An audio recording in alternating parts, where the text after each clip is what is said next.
Bulletin के आगाज में आपको बताएं कि सादकाबाद माचका कच्चे के इलाके में डाकुओं से मुकाबला, अब तक 11 हलाकतों की इतलात। पुलिस मुकाबले में 4 डाकू मारे गए, जबकि 2 पुलिस एहलकार और 5 मुकामी अफराद भी जाँ बहक हो गए हैं।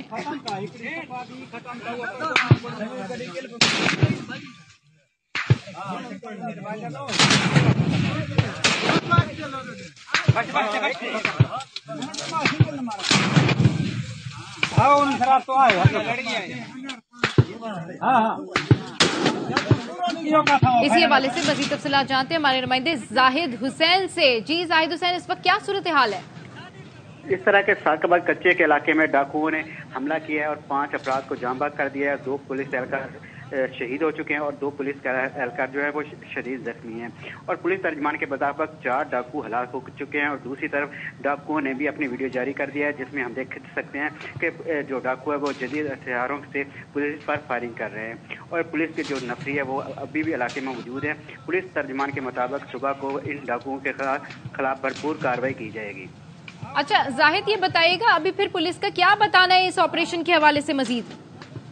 पुलिस का कहना है कि पूरे जिले से नफरी वहां पर पहुंच चुकी है, लेकिन पुलिस नफरी कम है, जिसकी वजह से बाकी अजला से भी नफरी को तलब किया गया है और सुबह को एक बड़ा ऑपरेशन किया जा सकता है इस इलाके में।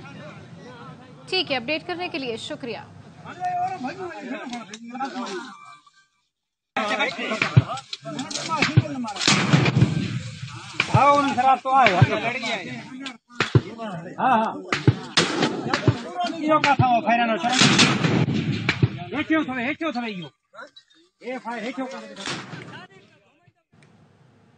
इस्लामाबाद हाई कोर्ट ने एवनफील्ड रेफरेंस में साबिक वजीर आजम नवाज शरीफ को बरी कर दिया। सजा का फैसला कलअदम करार दे दिया। नवाज शरीफ को एवनफील्ड रेफरेंस में 10 साल कैद की सजा सुनाई गई थी। फैसले के बाद नवाज शरीफ ने कहा, मामलात अल्लाह पर छोड़ दिए थे, अल्लाह ने आज सुरखरू किया। अल्लाह का शुक्र है जी, मैंने तो मामलात को अल्लाह पे छोड़ा था, अल्लाह ताला ने आज सुरखरू किया है, उस मालिक का शुक्र है। नवाज शरीफ बरी होने के बाद जाती उम्रा पहुंचे तो मरियम नवाज मुबारकबाद देने के लिए दौड़ी चली आईं। वालिद के गले लग गईं। मरियम औरंगजेब को भी गले लगाकर मुबारकबाद दी। मरियम नवाज ने सोशल मीडिया पैगाम में लिखा, जब इंसान जुल्म सहने के बावजूद मामलात अल्लाह ताला के सुपुर्द कर देता है तो पूरी दुनिया के सामने इंसान को किस तरह सुरखरू करता है। ये फैसला इसकी एक मिसाल है।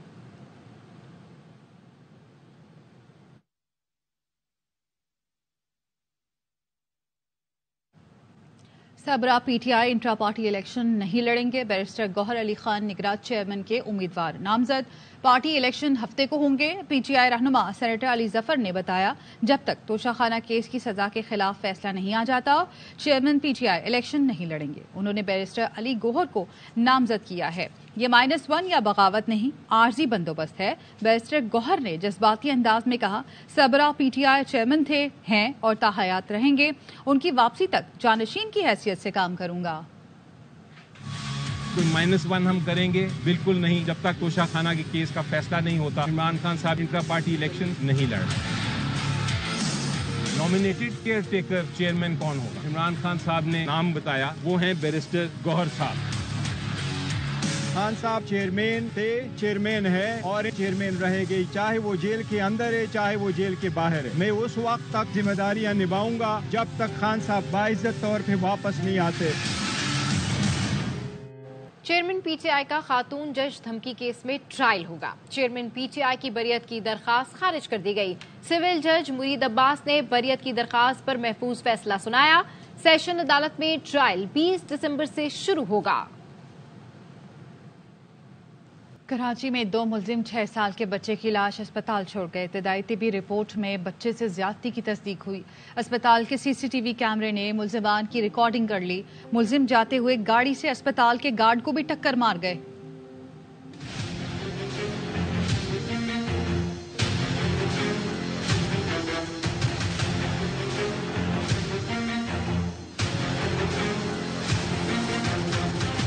कराची जिना अस्पताल में 2 मुलजिम 6 साल के बच्चे को मुर्दा हालत में छोड़कर फरार हुए।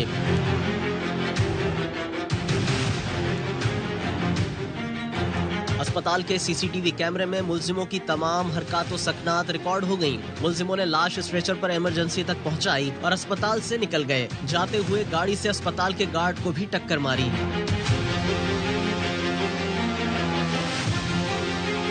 के अंदर कोई अशखास जो हैं वो एक बच्चे की डेड बॉडी लेकर आए हैं। भाई ने बताया 6 साल का रावल सुबह 10 बजे खेलने निकला था। 12 बजे मतलब पता चला कि भाई लापता है। पता चला कि वो जिना में किसी ने छोड़ दिया है, तो मतलब पता करते ना पहुंच गया मैं पोस्टमार्टम वाली जगह पे, वहाँ से मिला भाई। पोस्टमार्टम रिपोर्ट में बच्चे से ज्यादती की तस्दीक हो गई। जिस्म पर जख्मों के नए पुराने निशान भी हैं। पुलिस सर्जन डॉक्टर समिया उनका बता रहे हैं कि बच्चे के साथ ज्यादती की तस्दीक हुई है। बच्चे के जिस्म पर कुछ पुराने और नए निशानात भी मौजूद है। पुलिस ने लाश लाने वालों की गाड़ी की शिनाख्त कर दी। गाड़ी मोहम्मद रजा नामी शख्स के नाम पर रजिस्टर्ड है। जाएं, मुतासरा फैमिली से मुलाकात करें, लापता अफराद को बाजियाब कराएं। लापता अफराद बाजियाब ना हुए तो वजीर आजम और वजीर दाखिला के खिलाफ मुकदमा दर्ज कराएंगे। वजीर आजम घर जाएंगे। इस्लामाबाद हाई कोर्ट ने निगरां वजीर दाखिला को वाज़ेह बता दिया। जस्टिस मोहसिन अख्तर कियानी ने रिमार्क्स दिए, कोई रियासत मुखालिफ सरगर्मियों में मुलव्विस है तो कानून के मुताबिक कार्रवाई करें, अदालत में तो पेश करें। 10 जनवरी को नताइज चाहिए। वाज़ेह बता रहा हूँ, आइंदा समात पर बच्ची से सुनना चाहता हूँ कि उसका भाई वापस आ गया। बहुत से ऐसे लोग हैं बीवी से झगड़ा हो गया, कराची चले गए और लापता करार दे दिया गया। विफाकी वज़ीर दाखिला सरफराज बुगटी का तबसरा, कहा केस टू केस देख रहे हैं। लापता अफराद के अहले खाना को खाने पर बुलाया है, हर फर्द की बात सुनी जाएगी। ऐसे केसेस हैं जो सेल्फ डिसअपीयरेंसेस के। अब मेरे पास लिस्ट मौजूद है, बहुत सारे ऐसे लोग हैं जिनकी अपनी बीवी से झगड़ा हुआ है और वो खुद कराची चला गया है और पीछे उसने प्रोवाइड कर दिया कि मैं मिसिंग।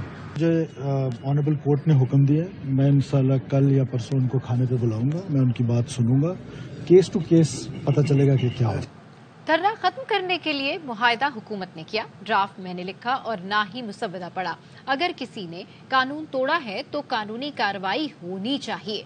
साबिक वज़ीर आज़म शाहिद खाकान अब्बासी ने फैजाबाद धरना तहकीकाती कमीशन को अपना इब्तदाई बयान रिकॉर्ड करवा दिया। शाहिद खाकान अब्बासी का कहना है, मुझे कमीशन की जानिब से टेलीफोन कॉल पर बुलाया गया, कमीशन तहकीकात कर रहा है, जो हुआ बतौर वजीर आजम मेरी जिम्मेदारी थी। कमीशन पर वाजे किया, धरना खत्म कराने का फैसला हुकूमत का था।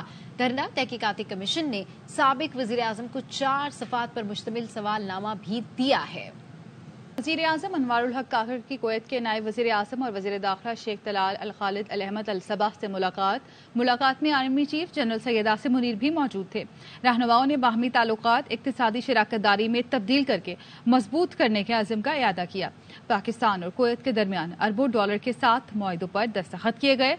मुआहदों में ग़िज़ाई तहफ़्फ़ुज़, ज़राअत, पनबिजली, पीने के साफ पानी, कानकनी के शोबे शामिल हैं। सकाफत, आर्ट, माहौलियात, मुस्तहकम तरक्की के हवाले से 3 मुफाहमत की याददाश्तों पर दस्तखत भी किए गए।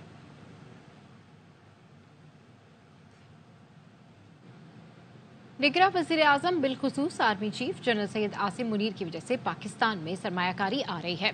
पीपल्स पार्टी के रहनुमा नासिर शाह का कोयटा में मीडिया से गुफ्तगू में कहना था, पहले कुछ डॉलरों के लिए बहुत मेहनत करना पड़ती थी, अब सिर्फ यूएई से अरबों डॉलर की बात हुई। मुल्क के लिए जो बेहतर हो रहा है, पीपल्स पार्टी इसका तसलसल रखेगी। जो ये बाहर केयर टेकर प्राइम मिनिस्टर साहब गए हैं और फिर खास तौर पर आर्मी चीफ की जो सपोर्ट है, बहुत अच्छे एग्रीमेंट हुए। पहले हम लोग कुछ डॉलर्स के लिए मेहनतें होती थी और अब यूएई वाला हुआ है एग्रीमेंट, वो अरबों डॉलर्स की बात वहाँ पे हुई है। फिर कुवैत में भी उनका विजिट है, इससे पहले सऊदी अरब में। हम अप्रिशिएट करते हैं केयरटेकर प्राइम मिनिस्टर और खास तौर पर आर्मी चीफ साहब को कि जिनकी वजह से ये सारा कुछ हो रहा है। और जो चीज भी पाकिस्तान की बेहतरी के लिए होगी, पाकिस्तानियों की बेहतरी के लिए होगी, पीपल्स पार्टी उसको ऑन करेगी और उस तसलसल को जारी रखेगी। कराची में गजा के मज़लूम फ़लस्तीनियों से इज़हार यकजहती का दिन मनाया गया। शार कायदीन से मज़ार कायद तक रैली निकाली गई, जिसमें सियासी और समाजी रहनुमाओं समेत आम शहरियों, ख़वातीन और बच्चों ने बड़ी तादाद में शिरकत की। फैजुल्लाह खान की रिपोर्ट। भर की तरह कराची में भी मजलूम फिलिस्तीनियों से इजहार यकजहती के लिए एहतजाज का सिलसिला जारी है। कराची में सिविल सोसाइटी और इंसानी हुकूक की तंजीमों ने अपील की तो सियासी और मजहबी जमातों के कारकुनों समेत आम शहरी निकल आए। फलस्तीनियों की रियासत है, उस पर इसराइल नाजायज काबिज है। इसराइल को बतौर रियासत हम कबूल नहीं कर सकते। यहूदी अगर ये कहते हैं वो 1400 साल या 1600 साल या 2200 साल से, तो फलस्तीनी यहाँ पर 3400 साल 3600 साल से। मार्च में खवातीन और बच्चों की बड़ी तादाद भी शरीक थी, जिन्होंने शहीद होने वाले मासूम बच्चों की तस्वीर और फिलस्तीनी परचम उठा रखे थे। आबाद रहेगा। इसके साथ ही न्यूज बुलेटिन से फिल वक्त इतना ही। देखते रहिए ARY न्यूज।